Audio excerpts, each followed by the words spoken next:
Welcome, future CAs. First of all, I would like to congratulate you all for passing CA Foundation exam. This is really a big achievement जिसके कि आप हकदार हैं congratulation के लिए। लेकिन अब CA फाउंडेशन पीछे छूट गया है और अब लड़ाई शुरू होती है, असली लड़ाई शुरू होती है और वो है CA इंटर की। तो तैयार हो जाइए एक नई उड़ान के लिए, CA इंटर की उड़ान। और शुरुआत करने से पहले मैं दो शब्द आपके सामने रखना चाहूँगा। मंजिलें उन्हीं को मिलती हैं जिनके सपनों में जान होती है।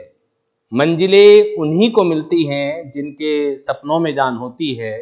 पंखों से कुछ नहीं होता, हौसलों से उड़ान होती है, हौसलों से उड़ान होती है। और इसी के साथ आज हम अपना paper 2 group 1 corporate and other law start करेंगे। स्टार्ट करने से पहले मैं आपको ये जरूर बताना चाहूँगा कि बेसिकली ये पेपर जो है पेपर 2 पिछले 3 या 4 अटेम्प्ट से, जब से न्यू सिलेबस आया है तब से एक चैलेंजिंग सब्जेक्ट बना हुआ है। पेपर 2 भी और पेपर 3 यानी कि टैक्सेशन भी, दोनों के दोनों पेपर लीगल बेस्ड हैं और चैलेंज बना हुआ है। तो क्यों चैलेंज बना हुआ है, और आप अगर देखेंगे हर अटेम्प्ट के बाद, जब भी अटेम्प्ट होता है तो काफ़ी जो इंस्टीट्यूट हैं और जो टीचर्स हैं वो अपनी एक ओपिनियन शेयर करते हैं बच्चों के साथ। और वो ओपिनियन ये रहती है कि ICAI को सुधरना चाहिए और वो बच्चों के साथ ज्यादती ना करे। लेकिन मेरी इसमें ओपिनियन थोड़ा सा डिफर है। देखिए, हम ICAI को चैलेंज नहीं कर सकते, हम किसी इंस्टीट्यूट को बदलने के लिए नहीं कह सकते। जो भी पैटर्न है आप देखते होंगे, लगातार कॉम्पिटिटिव माहौल बना हुआ है, तो हमें अपने आप को ही बदलना पड़ेगा। चाहे वो 9% रिजल्ट है, चाहे वो 10% रिजल्ट है, लेकिन हमें तैयारी का लेवल उस तरीके का रखना पड़ेगा कि हम उन 9 या 10% में भी पास होके दिखलाएं। ठीक है, जब भी हम बात करते हैं कि पेपर का रिजल्ट ज़्यादा होना चाहिए, तो इसका मतलब हम अपनी कमजोरी को छुपा रहे हैं और बच्चों को एक कंडोनेशन दे रहे हैं कि कोई बात नहीं, इस अटेम्प्ट में आप रह गए हैं, अगले अटेम्प्ट में आप पास जरूर होंगे। और हम एक विश्वास बच्चे के मन में भरते हैं कि इस बार रिजल्ट कम था लेकिन अगली बार शायद ज़्यादा आएगा। तो बच्चा इससे मिसगाइड होता है। क्यों? क्योंकि सच्चाई यही है कि रिजल्ट अब इतना ही रहने वाला है या इससे कम होने वाला है। तो मेरी अपील सभी टीचर से ये जरूर रहती है कि इस तरह के मिसगाइड ना मतलब ना करने की कोशिश करें। और जो एक नए इरा में हम लोग प्रवेश कर चुके हैं, जो ICAI की जो नई सोच है उसमें हम प्रवेश कर चुके हैं, हमें भी, खुद को भी और स्टूडेंट को भी उसमें ढलना ही पड़ेगा। इसके अलावा कोई और चारा नहीं है। और बैच के साथ साथ मैं आपको बताऊंगा कि किस तरीके से लॉ के सब्जेक्ट को आपको पढ़ना है, किस तरीके से लिखना है और किन किन बातों पर आपके नंबर डिडक्ट होते हैं, वो समय के साथ साथ मैं आपको बताता ही रहूँगा। पहले हम इस पेपर 2 के पैटर्न को समझ लेते हैं। जैसे कि आप जानते हैं हर पेपर CA इंटरमीडिएट में 2 ग्रुप हैं, ग्रुप 1 एंड ग्रुप 2। तो हर पेपर में 30 मार्क्स का MCQ क्वेश्चन आएंगे और 70 मार्क्स के आपके सब्जेक्टिव रहेगा। तो ये जो पेपर 2 है ये भी कोई एक्सेप्शन नहीं है। इसके अंदर भी जो रहेगा आपका पेपर जो बटा हुआ है, 30 मार्क्स के MCQ रहेंगे और 70 मार्क्स के आपके कॉन्सेप्चुअली बेस्ड केस स्टडीज रहेंगी, सब्जेक्टिव पैटर्न रहेगा। तो यहाँ पर मैं लिखना स्टार्ट करता हूँ। Paper 2 corporate and other law, corporate and other law, this is the name of paper 2, corporate and other law. और हर पेपर की तरह ये जो पेपर है ये MCQs एंड सब्जेक्टिव में डिवाइडेड होगा। 30 मार्क्स के जो रहेंगे MCQs रहेंगे और 70 मार्क्स का जो रहेगा वो सब्जेक्टिव रहेगा, वो सब्जेक्टिव रहेगा। ठीक है। एमसीक्यू सुनते ही सभी के चेहरे पर एक मैं खुशी के भाव देख रहा हूं। जैसे इकोनॉमिक्स के आपने एमसीक्यू करे, क्यूए के एमसीक्यू करे, और आगे बढ़ने से पहले ये भी बता दूं यहाँ निगेटिव मार्किंग भी नहीं है, यानी कि आप सही करेंगे तो नंबर मिलेगा आपको, अगर गलत भी आप टिक लगाएंगे तो कोई नंबर डिडक्ट नहीं होगा। लेकिन इतने खुशफहमी में रहने की जरूरत नहीं है। जब आप यहाँ के एमसीक्यू का लेवल देखेंगे तो आप पाएंगे एक एक डेढ़ दो दो पेज में एमसीक्यू खत्म होता है। कहाँ से स्टार्ट करना है, कहाँ खत्म करना है, क्वेश्चन को पढ़ते पढ़ते ही आप भूल जाते हैं। ठीक है। डरने की बिल्कुल भी जरूरत नहीं है, लेकिन ये जरूर पता होना चाहिए कि पेपर का पैटर्न क्या है। ठीक है ना। मैं ये नहीं कह रहा हूं कि आप उससे डर के रह जाएं। हाँ, ये जरूर है कि आपको झटका पेपर देने के बाद लगे, जब नंबर आए, मार्कशीट आए, रिजल्ट आए, तब झटका लगे। उससे पहले ही अपने इरादे इतने बुलंद होने चाहिए, तैयारी इतनी जोरदार होनी चाहिए कि पेपर कहीं से भी आ जाए और आप कितनी भी मिनिमम परसेंटेज रह जाए, आप उसमें पास होने चाहिए। और वो तभी होगा जब आपको जो पेपर का सही पैटर्न है वो पता होगा। पेपर बड़ा एनालिटिकल होता है और A to Z सब कवर करना है, कोई भी आपका इंपॉर्टेंट अनइम्पोर्टेंट इसके अंदर नहीं होता। चलिए, ये तो पूरे पेपर के दौरान मैं बताऊंगा ही आपको। तो this is paper 2 and divided into 2 part. First part is MCQ based, जिसमें कि 15 एमसीक्यू नॉर्मली पूछे जाते हैं, 2-2 नंबर का एक एमसीक्यू होता है, और इस तरीके से 30 एमसीक्यू हो गए। और 70 मार्क्स का क्या होता है, आपका सब्जेक्टिव होता है। ठीक है। अगेन, अगर मैं एक दूसरे एंगल से इस पेपर को बांटूं, ये तो मैंने 30 एमसीक्यू और 70 मार्क्स का सब्जेक्टिव बता दिया। अगर मैं दूसरे एंगल से इस पेपर को बांटूं, यानी कि कॉर्पोरेट एंड अदर लॉ को, कॉर्पोरेट एंड अदर लॉज को मैं बांटूं, तो ये पेपर दो चीजों में बटा हुआ है। एक तो है कॉर्पोरेट लॉ, एक तो है कॉर्पोरेट लॉज, और एक है अदर लॉ। क्लियर है। कॉर्पोरेट लॉ की अगर बात करें, ठीक है, कंपनी एक्ट अलग चीज है, कॉर्पोरेट एक अलग चीज है, ये भी हम डिस्कस करेंगे। अगर हम बात करें कॉर्पोरेट लॉ की, तो इसके अंदर companies act 2013, companies act 2013 and LLP act 2008, ये दो एक्ट हैं जो कि टोटल कवरेज है 70 मार्क्स की।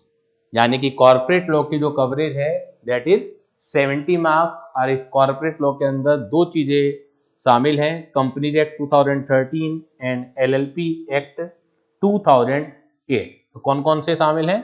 Companies act 2013 and LLP act 2008।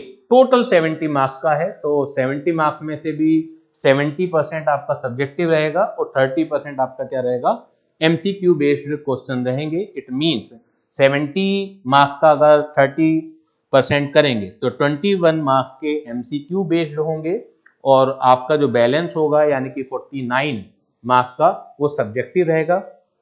Other laws के अंदर तीन चीजें आती हैं। अदर लॉज के अंदर एक है फेमा,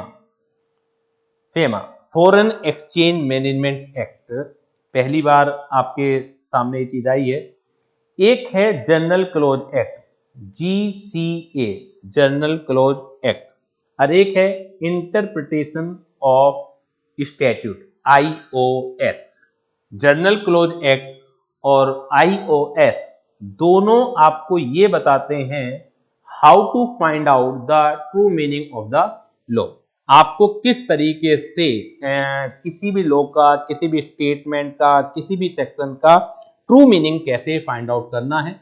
और आप मेरे साथ जब सीए इंटर की यात्रा पर चलेंगे तो आप ये देखेंगे ज्यादातर मैं बेयर एक्ट यूज करूंगा प्लस स्टडी मटेरियल का कंटेंट यूज करूंगा, इस तरीके से यूज करूंगा कि आपको कोई दिक्कत नहीं होगी, लेकिन आपके जो मार्क्स होंगे अगर आप मेरे कंटेंट के हिसाब से चलते हैं तो आपके नंबर कटेंगे नहीं, क्योंकि इंस्टीट्यूट बेयर एक्ट डिमांड करता है।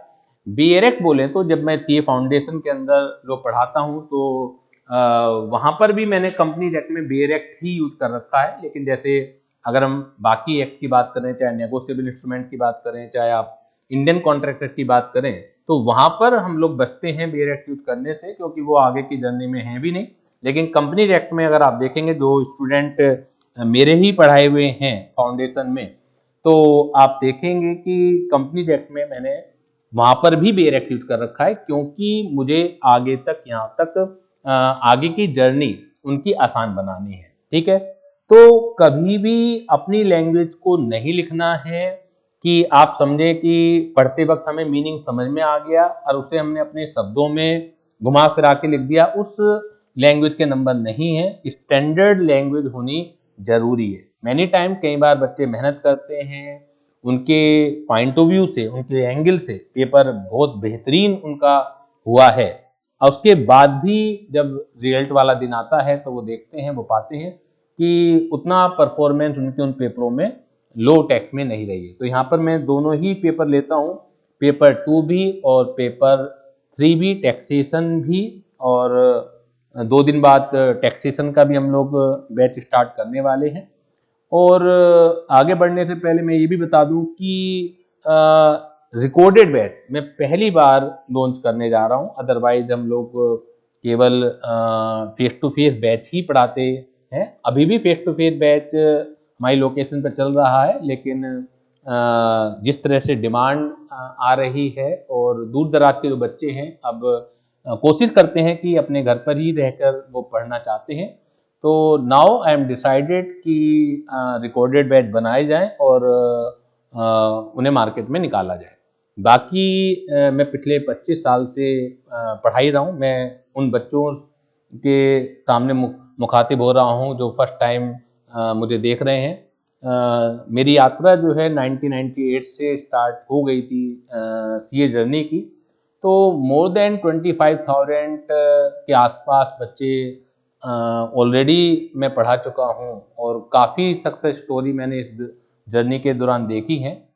लेकिन अगर आप देखें कि पीछे जो 2014 से लेकर अगर 2021-22 के आसपास देखें तो इंस्टीट्यूट ने रिजल्ट बहुत लीनियंट रखा हुआ था, और फिर नए नए टीचरों धीरे धीरे करके मार्केट में आए और मतलब बच्चे वहाँ पास हो ही रहे थे।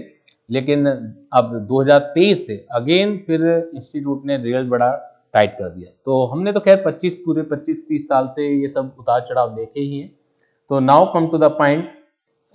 अदर लॉ के अंदर 3 चीज़ें हैं, और वो 3 चीज़ें कौन कौन सी हैं?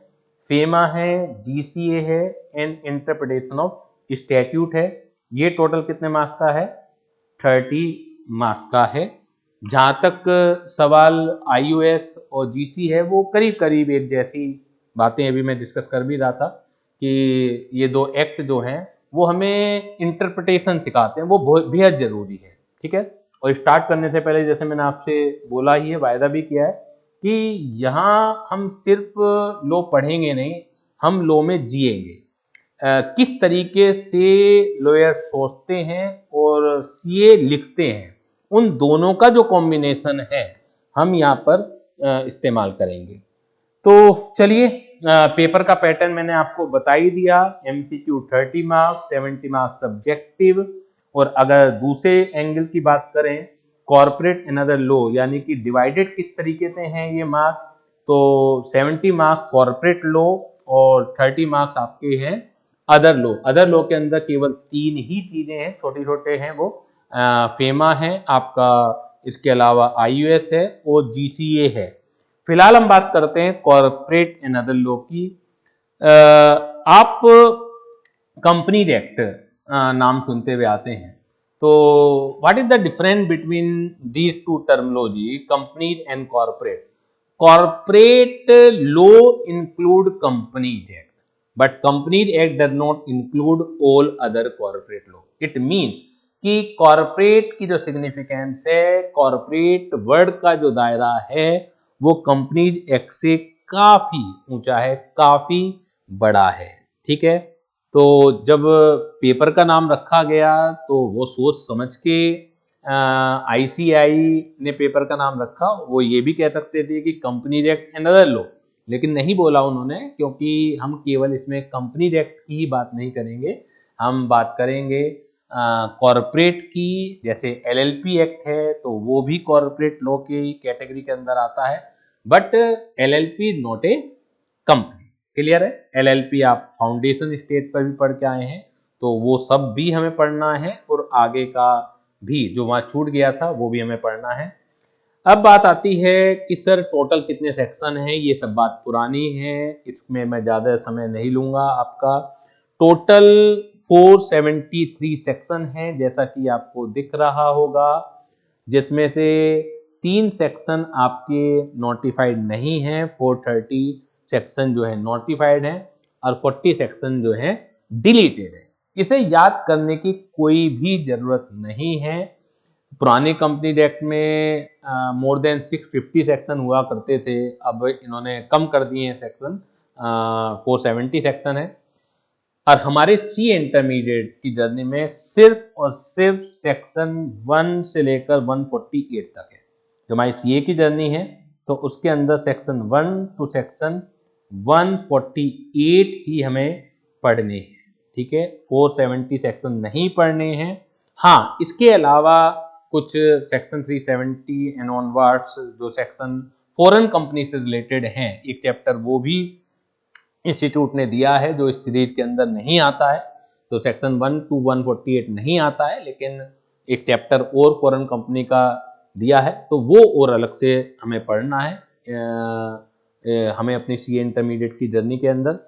अब बात ये आती है सर, ये सब आपको सब बातें पता ही हैं, applicability of the act whole of the India, और सेक्शन 1 सब सेक्शन 4 ये भी कहता है कि ये सेक्शन यानी कि ये एक्ट कंपनी पर भी अप्लाई होगा। इसके अलावा बैंकिंग कंपनी पर, इंश्योरेंस कंपनी पर, इलेक्ट्रिसिटी कंपनी पर, स्टैट्यूटरी कॉरपोरेशन पर, नोटिफाइड बॉडी कॉरपोरेट पर अप्लाई, सभी पर होगा। ये सब एक जानकारी देने के लिए मैं बता रहा हूँ। वैसे हम सीए फाउंडेशन में भी ये सब चीज़ें करते हैं, अब पेपर में कुछ आना जाना है नहीं इससे। सेंट्रल गवर्नमेंट के पास भी पावर नहीं है कि वो कंपनी एक्ट के एक या एक से ज्यादा प्रोविजन से किसी को भी वो एग्जेम्प्ट कर पाए under other than unusual circumstances. जैसे जब कोविड-19 आया था तो वहां पर बहुत सारी कंपनियां या सारी ही कंपनियों को बहुत सारे प्रोविजन से एग्जेम्प्ट किया गया था। अब बात आती है कि सर एडमिनिस्ट्रेटिव पावर कौन सी है? एमसीए है administrative power, ministry of corporate affair. Ministry of corporate affairs के 7 रीजनल डायरेक्टर हैं, आरओसी है एवरी स्टेट के अंदर, और सुनवाई के लिए एनसीएलटी और एनक्लेट जैसी संस्थाएं बनाई गई हैं। अब इनकी बेहद ही जरूरत पड़ेगी, बहुत ज़्यादा जरूरत पड़ेगी, तो आप देखेंगे। फिलहाल फाउंडेशन में तो हम नाम सुन के रह जाते थे। बस 2 स्टेट ऐसी हैं जहां पर की 2 आरओसी हैं, एक महाराष्ट्र और एक तमिलनाडु, बिकॉज वहां पे नंबर ऑफ कंपनीज की तादाद बहुत ज़्यादा है, और एक सिंगल आरओसी सारी कंपनियों को एडमिनिस्टर नहीं कर सकती है। जो 7 रीजनल डायरेक्टरेट के ऑफिस हैं, 7 आरडी के ऑफिस हैं, उसमें याद कैसे हों? तो 4 तो जो बड़े शहर हैं हमारे इंडिया के, दिल्ली, चेन्नई, मुंबई एंड कोलकाता, तो 4 तो ये याद आराम से हो गए हैं। 3 और याद करने, अहमदाबाद, हैदराबाद एंड शिलोंग। तो टोटल 7 रीजनल डायरेक्टरेट के ऑफिस हैं।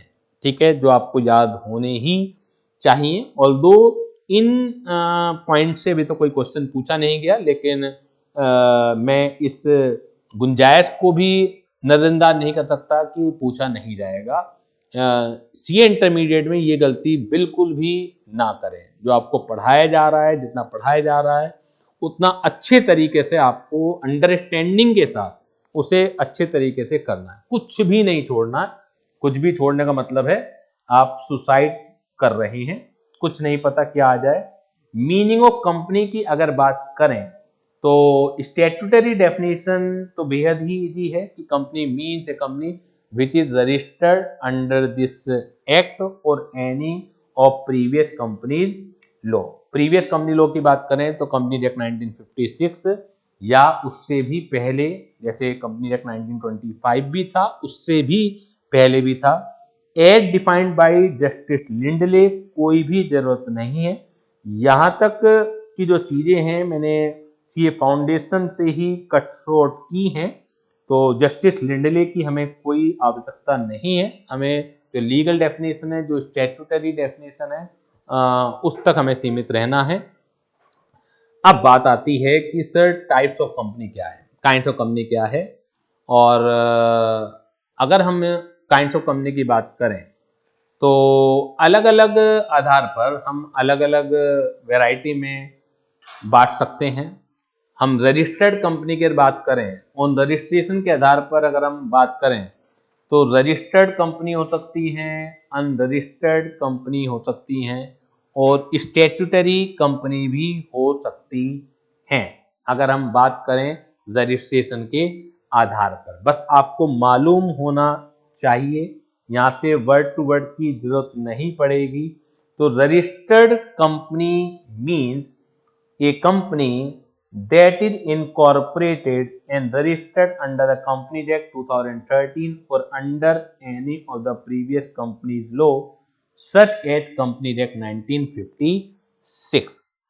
The registration confers upon the company a distinct legal identity separate from its member along with perpetual succession and limited liability if incorporated as such।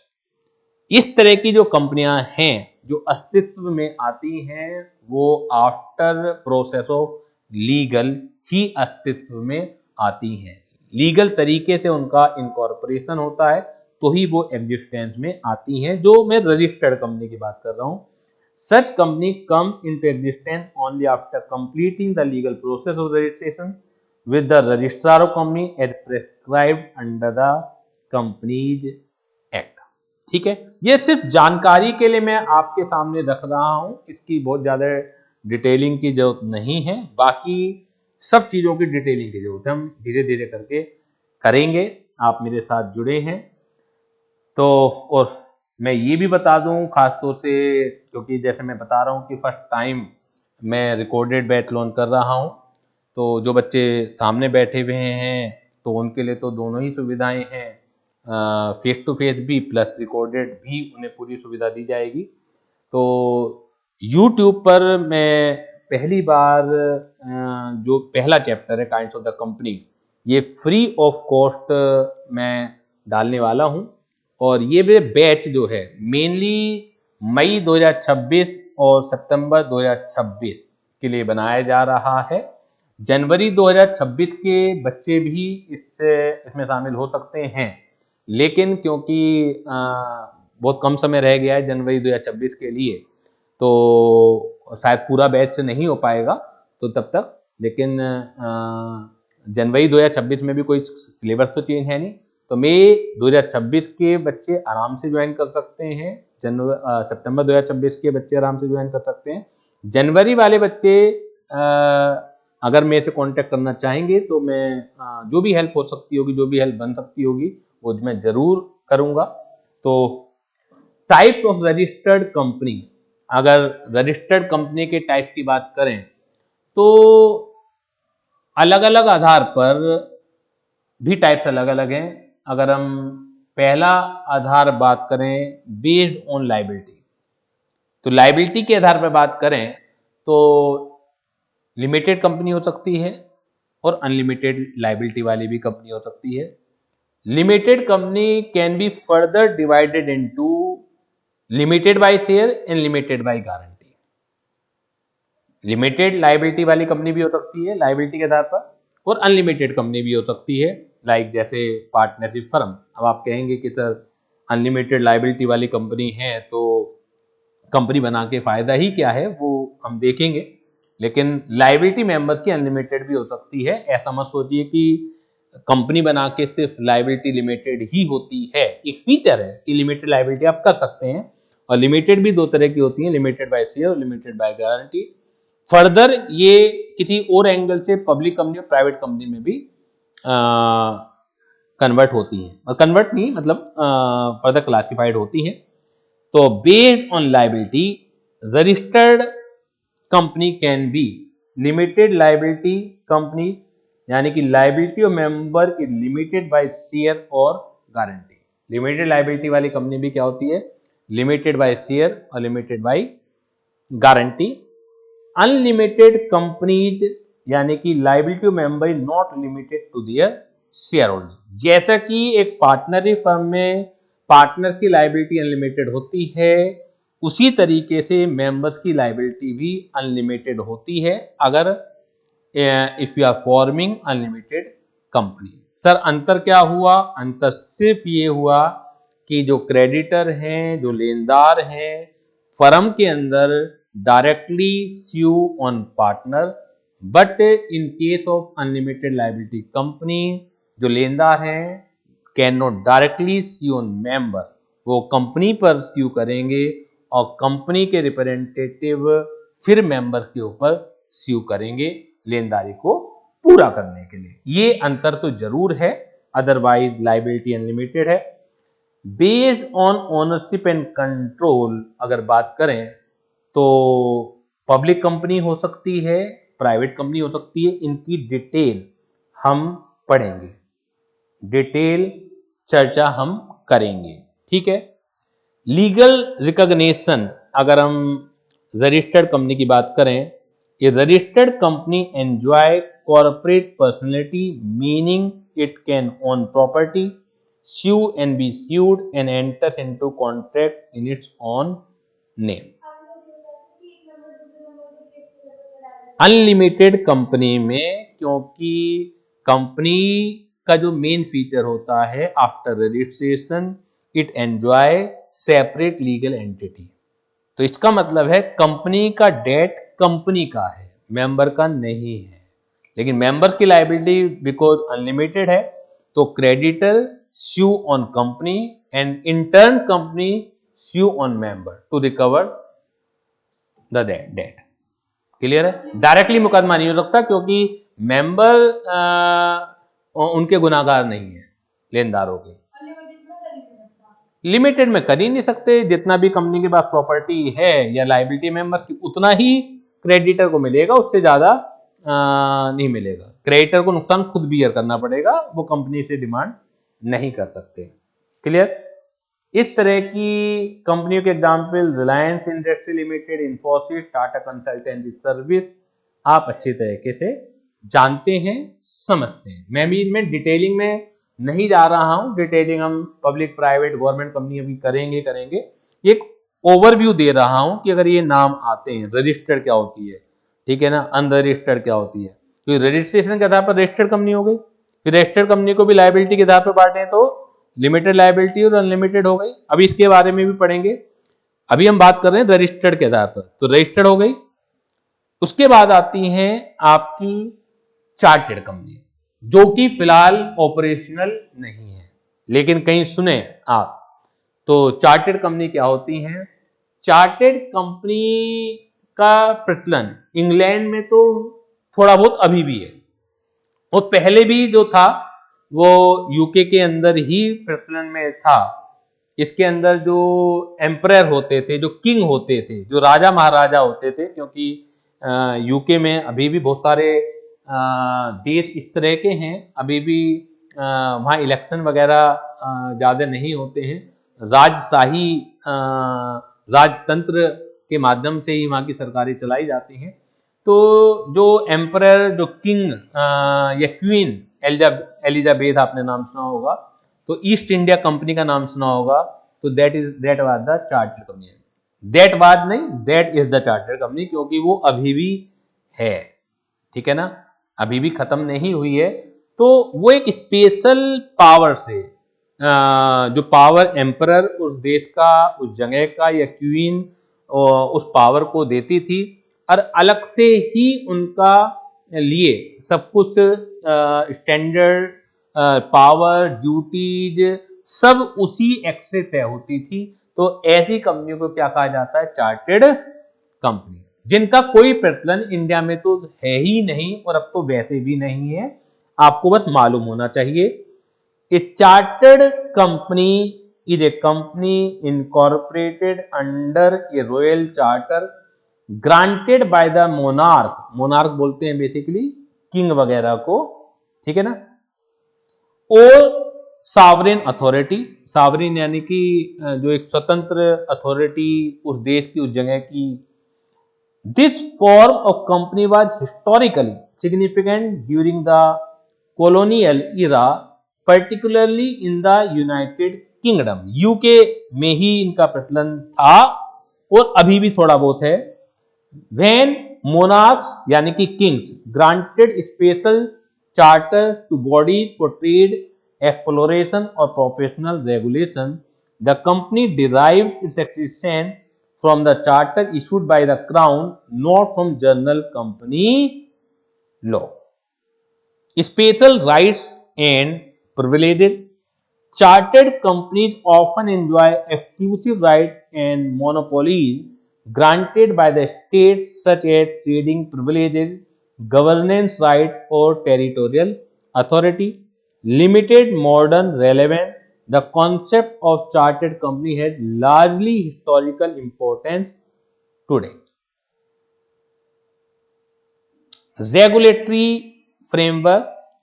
Chartered companies are not governed by the Companies Act in India since their existence arises from a royal or sovereign charter rather than statute or registration. Example की बात करें, East India Company granted chartered by Queen Elizabeth I, Bank of England incorporated by royal charter, Institute of Chartered Accountants in England and Wales, ICAEW, जैसे हमारा ICAI है, ठीक है ना, तो ऐसी वहां का ICAEW है, Institute of Chartered Accountants in England and Wales.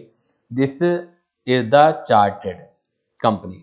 और इंडिया में ICAI is the statutory company. अब बात समझ में आ जाएगा आपके कि what is the difference between registered and statutory, what is the difference between the chartered and statutory. Statutory company वो होती है कि नॉर्मल कंपनी एक्ट या नॉर्मल कॉर्पोरेट लॉ के प्रोसेस तो नहीं बनती, लेकिन जिन्हें पार्लियामेंट पावर देता है, ठीक है ना, वहां से पास होती हैं, that was the statutory company, ठीक। और कंपनीज एक्ट भी जहां तक सवाल उन प्रोविजंस का है कि जो उनके स्पेशल एक्ट में नहीं लिखे हुए हैं, तो कंपनी एक्ट के प्रोविजन भी इक्वली एप्लीकेबल होते हैं। तो जैसे इंश्योरेंस कंपनी इन इंडिया तो इंश्योरेंस एक्ट है, इलेक्ट्रिसिटी कंपनीज है तो कंपनी एक्ट नहीं है, लेकिन ये क्या है? स्टैट्यूटरी कंपनी है। तो बहुत बात जिक्र आता है और बच्चे इसमें कंफ्यूज रहते हैं। Statutory company is a company established under A special act passed by the parliament or state legislature. Such companies are formed when the government desires to undertake specific public interest or national importance activities such as banking, insurance, or infrastructural development. Incorporation by special statute. अभी जैसे मैंने discuss किया, a statutory company is brought into existence by specific legislative act rather than by registration under the Companies Act. इनका कोई memorandum और article of association नहीं होता है। These companies are not required to file a memorandum or article of association as their power, object and consultation are defined directly in the act that creates them. Clear है? Example पर आ जाते हैं सीधे। India में LIC है, Reserve Bank of India है, Industrial Finance Corporation of India है, IFCI State Bank of India है। These all are statutory company. तो नाउ मैं ये उम्मीद करता हूं कि registered company, chartered company and statutory company का जो डिफरेंस है आपको क्लियर हो गया होगा। तो इनसे कोई क्वेश्चन आने वाला नहीं है, इसलिए केवल मैं आपको ऊपर ऊपर से मैं समझा रहा हूं। बहुत ज़्यादा हम डिटेल में, बहुत ज़्यादा इसके अंदर बारीकी में नहीं घुसेंगे। बाकी वैसे मैंने सब कुछ समझा तो दिया ही है जितना जरूरी है आपकी नॉलेज के लिए। अब बात आती है कंपनी लिमिटेड बाय शेयर। ये भी आपको मालूम ही है, अभी रजिस्टर कंपनी के भी हमने पार्ट किए थे कि कंपनी लिमिटेड भी हो सकती है, अनलिमिटेड भी हो सकती है। और कंपनी जो लिमिटेड होती है वो लिमिटेड बाय शेयर भी हो सकती है, लिमिटेड बाय गारंटी भी हो सकती है। ठीक है, लिमिटेड बाय शेयर का भी मतलब आपको क्लियर होगा कि एग्जाम्पल के तौर पर if you purchased 1000 share at the rate of 10 each of Reliance Industries and your shares are fully paid up, fully called up and paid up, तो आपने इन्वेस्ट रिलायंस इंडस्ट्री में किया है मात्र 10,000। कंपनी को कितना भी नुकसान हो जाए, कितने भी घाटे में चली जाए, ज्यादा से ज्यादा आपका नुकसान 10,000 का है कि वो वापस आपको नहीं मिलेगा।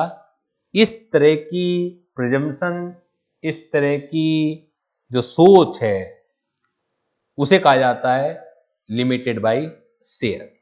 क्लियर है? आपको अपनी लायबिलिटी अच्छी तरीके से मालूम है, कितना भी नुकसान हो जाए उससे ज्यादा आपका नुकसान नहीं होगा। अगर पार्टली पेड अप शेयर है, यानी कि if the company has not called up the full amount, then the board of director of the company has a power to call rest of the amount during the lifetime of the company for working capital needs or in the event of liquidation। अगर वो creditor का payment नहीं कर पा रहे तो life time के दौरान भी मंगाया जा सकता है आपसे पैसा, और लिक्विडेशन तक का वेट भी किया जा सकता है अगर partly paid up, partly called up amount है। तो मैं वो ये जरूरी नहीं समझता कि यहाँ से एक एक लाइन हम यहाँ पढ़ें तो टाइम ज़्यादा लगाएं, ये आप सेल्फ कर लीजिएगा। वर्किंग कैपिटल, कॉल्स, ये सब एग्जाम्पल वगैरह मैंने दे रखा है। कंपनी लिमिटेड बाय गारंटी, इसमें जरूर एक आध पॉइंट नया है जो हमें समझना पड़ेगा। Company limited by guarantee as the name suggest कि liability of the member is limited to the guaranteed amount. Guaranteed amount is that amount which every shareholder undertakes at the time of signing the memorandum or other document, और वो ये undertaking देता है कि अगर company की asset से company की लायबिलिटीज का पूर्ण भुगतान नहीं हो पा रहा है तो member can contribute. Member is ready to contribute the guaranteed amount if the company is unable to pay off its debts. और गारंटेड अमाउंट जो है, जो लायबिलिटी है, वो सिर्फ और सिर्फ at the time of liquidation ही डिमांड किया जा सकता है। फॉर वर्किंग कैपिटल नीड्स या other purpose needs company can not demand the guaranteed amount. तो जो कॉल्ड अप भी बच जाएगी और गारंटी वाली बच जाएगी तो वो कंपनी हाइब्रिड लायबिलिटी वाली हो गई, लिमिटेड बाय शेयर भी हो गई, लिमिटेड बाय गारंटी भी हो गई। जो लिमिटेड बाय मैं समझ चुका हूं आपका क्वेश्चन। लिमिटेड बाय शेयर का जो अमाउंट है can be called during the life time और at the time of liquidation, but जो लायबिलिटी गारंटी वाले अमाउंट पर है वो ड्यूरिंग द लाइफ टाइम नहीं मंगाई जा सकती, उसके लिए वेट करना ही पड़ेगा। दोनों अलग अलग चीज हो गई। दोनों को ऐसा नहीं है कि लिमिटेड बाय शेयर है तो सारा का सारा अमाउंट लिमिटेड बाय शेयर की तरह ट्रीट होगा।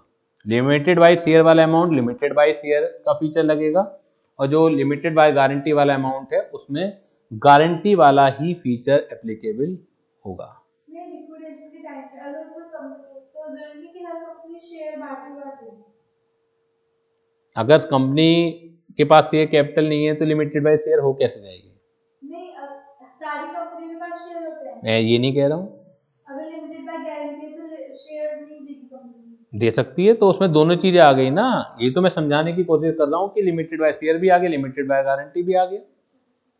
तो लिमिटेड बाय शेयर वाले अमाउंट के लिए लिमिटेड बाय शेयर वाला फीचर लगेगा, और लिमिटेड बाय गारंटी के लिए लिमिटेड बाय गारंटी वाला फीचर एप्लीकेबल होगा। Any other question? कोई ऐसा शेयर होल्डर है जिसे 100 शेयर दिए कंपनी ने और उसको बस कॉल्ड अप आधे करे हैं, लेकिन 2-3 शेयर होल्डर ऐसे हैं जिन्होंने गारंटी दे रखी है, तो उन 2-3 को गारंटी वाला अमाउंट देना पड़ेगा या दोनों देने पड़ेंगे? जितना उनका बकाया दोनों ही देने पड़ेंगे।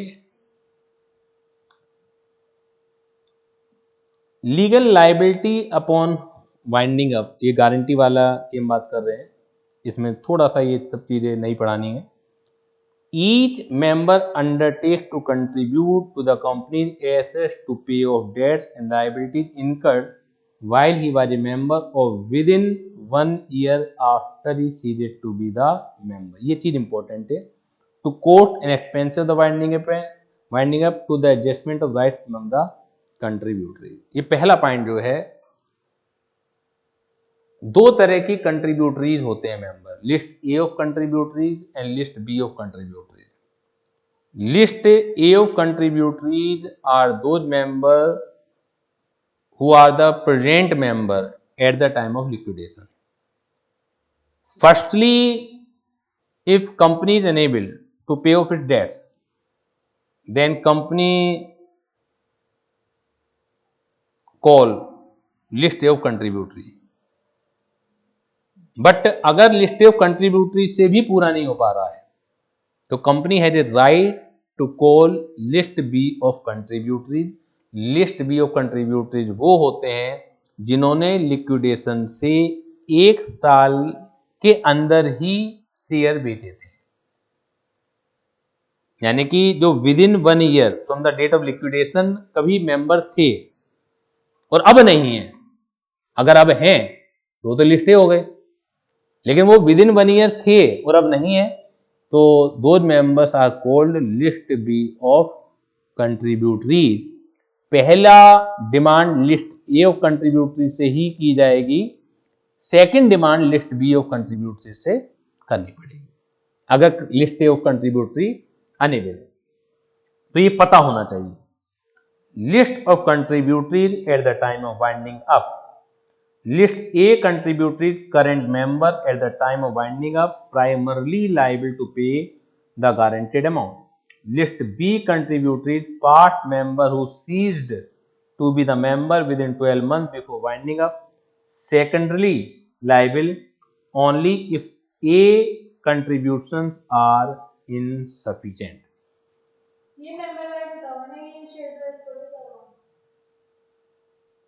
हाँ, जिन्होंने मेंबरशिप अब अगर विद इन 1 ईयर छोड़ी है, नहीं, जैसे पैसा ले रहे हैं जो कंपनी वाले अगर बी वाले से, तो वो मेंबर वाइज पे देंगे, शेयर वाइज थोड़ी देंगे कि जितने शेयर थे उसके हिसाब से दो।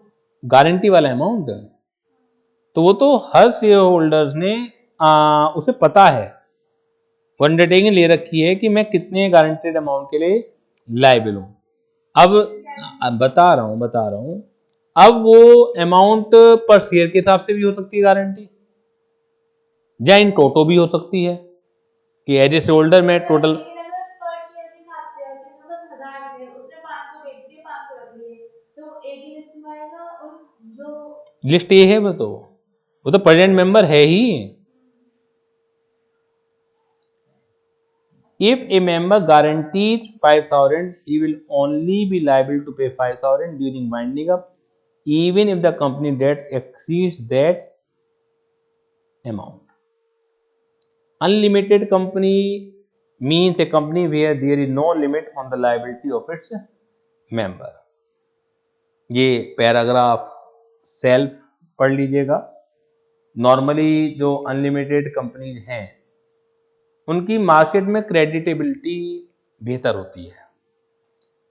उसका रीजन क्या होता है कि जो पैसा देने वाला है उसे डर नहीं रहता कि कंपनी कल को डूब जाए तो उसका पैसा कहाँ से रिकवर होगा।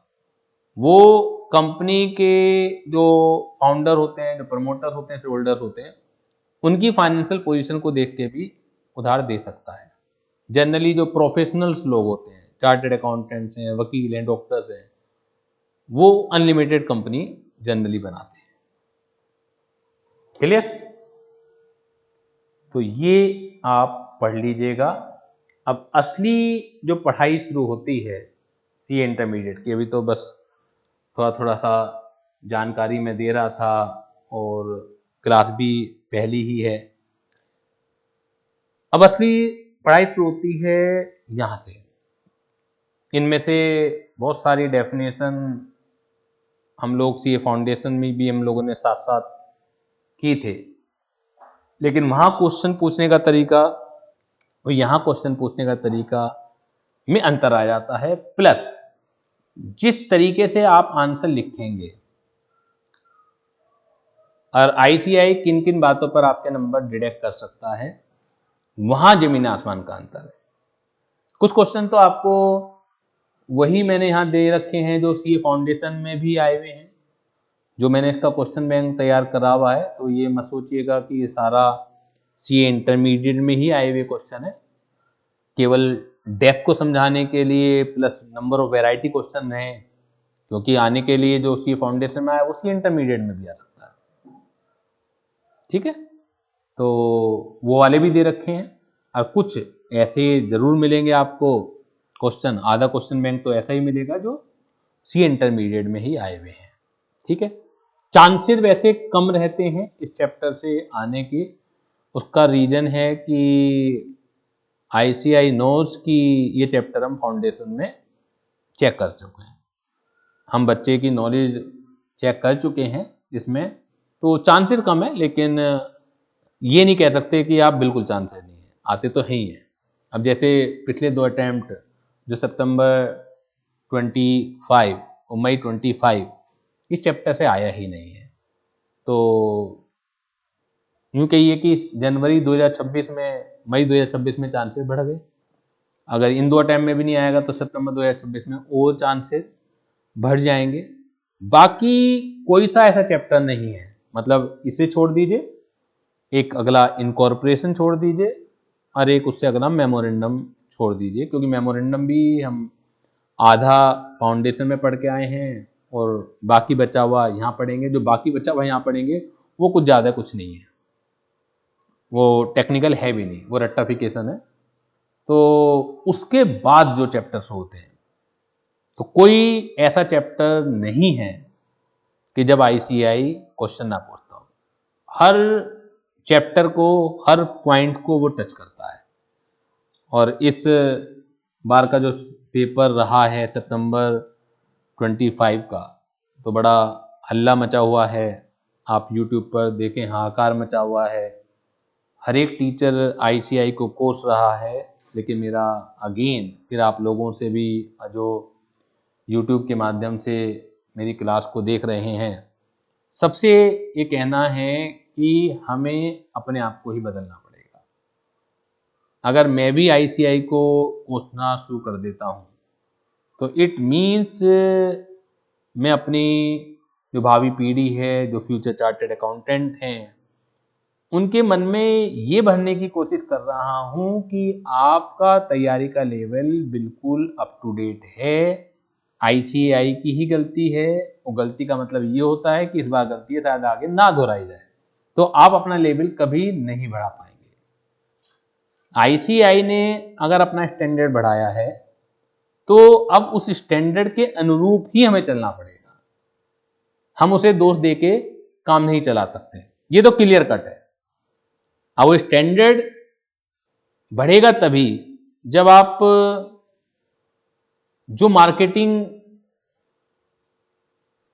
के हिसाब से वीडियो डाली जाती हैं, शॉर्टकट डाले जाते हैं, वन शॉट डाले जाते हैं, बच्चे को भ्रमित किया जाता है लास्ट टाइम पर, और बच्चों को भी अच्छा लगता है कि या वन शॉट से पूरा रिवीजन हो गया है, उनसे बचना पड़ेगा। आपको कंप्लीट स्टडी ही करनी पड़ेगी। जो भी बच्चे सक्सेसफुल हैं, आप उनके डेडिकेशन, उनके पेशेंस, उनकी तैयारी को जांचें, देखें तो समझ में आएगा वो इन सब चीज़ों से नॉर्मली दूर रहते हैं। और उनकी जो लैंग्वेज पे पकड़ है, चार्ट बना के कुछ नहीं होगा, आपको मेन डायरेक्ट ही फॉलो करना पड़ेगा। अगर आपको लगता है कि नहीं कर सकते तो अच्छा है कि समय रहते हुए आप स्किप कर दें। मैं बड़े हाथ जोड़ के आप लोगों से ये कह रहा हूँ, बड़ा दुख भी होता है। ऐसा नहीं है कि आप काबिल नहीं हैं, आप काबिल हैं, जो बच्चे रह रहे हैं वो भी काबिल हैं, लेकिन शायद हम उस पैटर्न के हिसाब से मेहनत नहीं कर पा रहे। अब क्या आपने सीए के अलावा कोई और एग्जाम देखा है कि जैसे आईएएस है, आईएएस की भी पासिंग परसेंटेज बड़ी कम रहती है, तो क्या वहाँ के टीचर को आपने देखा है कि वो भी दोषारोपण कर रहे हैं भारत सरकार को, वो भी यूपीएससी को दोषारोपण कर रहे हैं कि आप बताइए इतना टफ पेपर क्यों बनाते हैं, आप पासिंग परसेंटेज ज़्यादा क्यों नहीं रखते, आप साल के अंदर 900 ही यूपीएससी कैंडिडेट क्यों चुनते हैं, आप 5000 क्यों नहीं चुनते। तो ये तो बेकार की बात है। हमें अपने तैयारी के लेवल को ही बढ़ाना पड़ेगा। तो चलिए आज की क्लास में इसी संदेश के साथ ख़त्म करता हूँ, और 2 दिन बाद हमारा टैक्सेशन का बैच भी स्टार्ट हो जाएगा। और जो भी बच्चे क्लास परचेज करना चाहते हैं या लाइव क्लासेस ज्वाइन करना चाहते हैं, तो नीचे स्क्रीन पर मेरे नंबर चल रहे हैं, वो मुझे व्हाट्सएप कर सकते हैं। मेरी टीम आपको कनेक्ट करेगी और वो तरीका बता देगी कि किस तरीके से आप परचेज कर सकते हैं। और वही बच्चे ज्वाइन करें मेरी क्लास को जो मेहनत कर सकते हैं। मेरे पास कोई शॉर्टकट नहीं है, मेरे पास कोई मार्केटिंग का टूल नहीं है। मेरा अभी भी सीए फाउंडेशन का रिजल्ट बहुत अच्छा गया है, जबकि ओवरऑल 14% रिजल्ट है, लेकिन जो मेरी सेव क्लासेस है उसका रिजल्ट बेहतरीन गया है। और उसमें भी अगर आप देखें तो मेन लो का पेपर अटकता है, या कुछ केसेस में क्यूए का पेपर अटक जाता है। तो यहाँ पर भी मेरे पास टैक्सेशन और लो दो मेन सब्जेक्ट हैं। मेरा जो पढ़ाने का तरीका है वो आपको लो में एक एक लाइन, एक एक कॉमा, एक एक फुल स्टॉप, अगर आप इस तरीके से पढ़ना चाहते हैं, अगर आप व्हाई का रीजन खोजना चाहते हैं कि कोई भी चीज क्यों हुई है, तो आप मेरे पास अच्छा फील करेंगे। लेकिन अगर आप क्रैम करना चाहते हैं और वो पेपर आप उससे पास कर भी नहीं पाएंगे क्रैम करके, तो आप मेरे पास अच्छा फील नहीं करेंगे। जिस तरह का पेपर का लेवल आ रहा है उस तरीके से आपको करना पड़ेगा। Thank you very much.